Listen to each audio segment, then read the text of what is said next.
Egito Antigo foi uma civilização fabulosa que floresceu por 3.000 anos e deixou um legado de templos e pirâmides colossais e tumbas multicoloridas. Muitas inscrições e imagens desse período foram preservadas, mas uma quantidade muito maior acabou se perdendo para sempre. O que chegou até nós é uma série de histórias intrigantes e misteriosas de uma sociedade incrível e exótica ameaçada por pragas sinistras e maldições.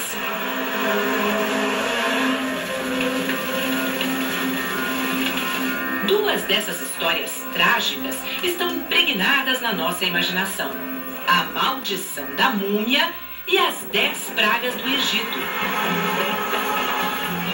Hoje, cientistas começam a jogar alguma luz sobre essas histórias, aparentemente sobrenaturais. Um dos maiores mistérios para os modernos egiptólogos tem origem na descoberta da tumba de Tutancâmon, em 1922. Essa, provavelmente, foi a mais sensacional descoberta arqueológica do século XX. Mas, para começar, será que alguma antiga maldição teria preservado essa múmia por mais de 3.000 anos? Ao colocar as faixas em torno do corpo do faraó, os egípcios estavam realmente tentando obter uma proteção mágica para ele. Mas há uma surpreendente explicação científica para o mistério, segundo um britânico especialista em clima. Essas tumbas foram descobertas intactas porque ficaram escondidas por um evento natural. Uma vez que a tumba foi aberta, uma série de mortes misteriosas reforçou a lenda da maldição da múmia. Mas será que essa história pode ser explicada também à luz da ciência e não só da crendice popular? A vingança da múmia tem sido matéria-prima para filmes de terror há décadas.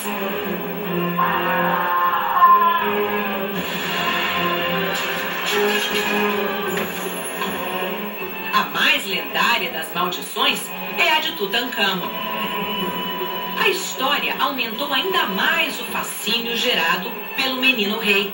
Milhões de pessoas viajaram ao Egito para ver os tesouros da tumba.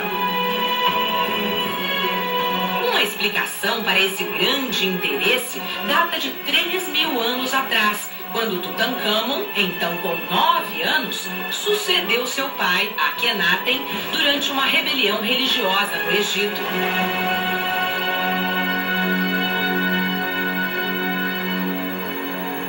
Aidan Dodson é um conceituado egiptólogo. A partir de evidências arqueológicas, ele montou o quebra-cabeça da história de Tutancâmon. Ele foi o filho sobrevivente de Akhenaten, também chamado de rei herético, que tinha abolido uma tradição religiosa milenar em favor do deus Sol.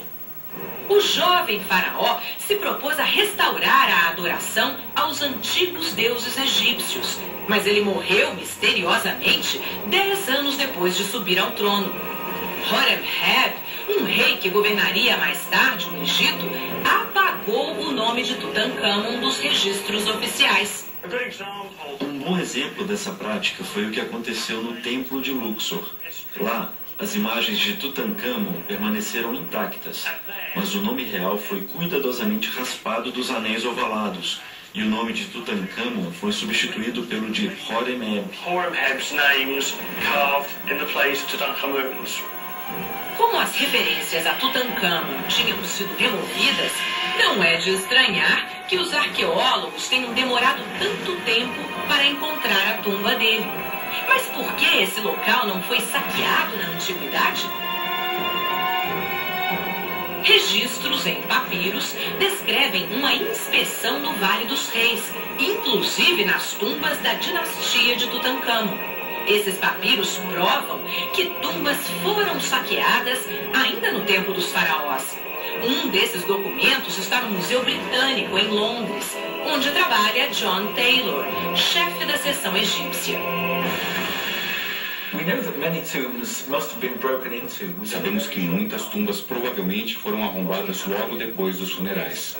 O que nós temos aqui é um papiro que registra a visita do comitê de inspeção a cada uma das tumbas.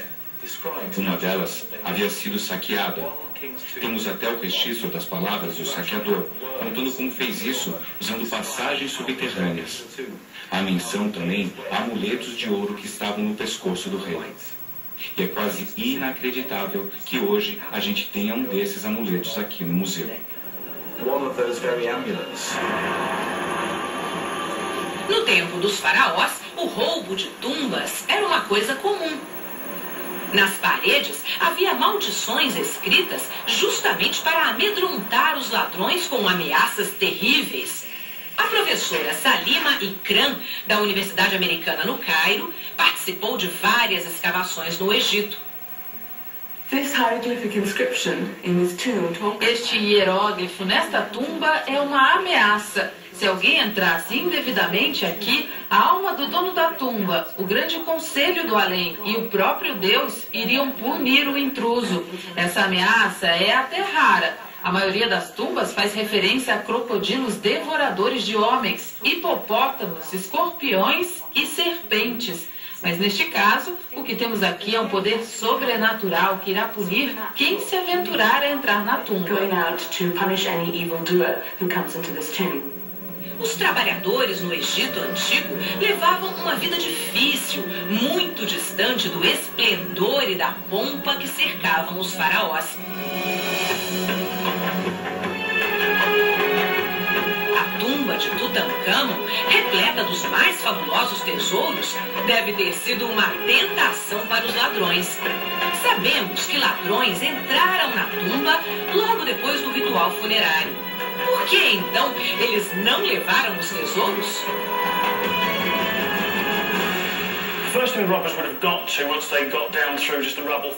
A primeira coisa com que os ladrões se deparavam, depois de remover o cascalho das escadarias, era a porta.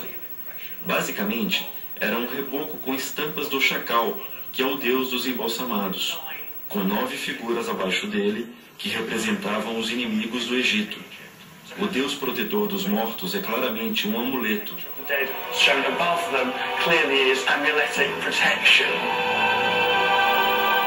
Duas estátuas de tamanho natural observam a entrada da câmara funerária. Essas duas figuras são imagens do próprio rei. O significado delas é impreciso, mas a posição em que se encontram indica que estão lá para proteger a tumba. Ou seja, é o próprio rei que se protege. Uma vez dentro da câmara, a múmia estava cercada de outras defesas. A múmia tinha uma máscara com poderes mágicos e, além disso, era colocada dentro de várias urnas, todas muito sólidas e com inscrições protetoras no interior. Havia também a proteção de divindades específicas e a própria múmia era preparada para ser preservada. Cada faixa em torno do faraó representava uma proteção.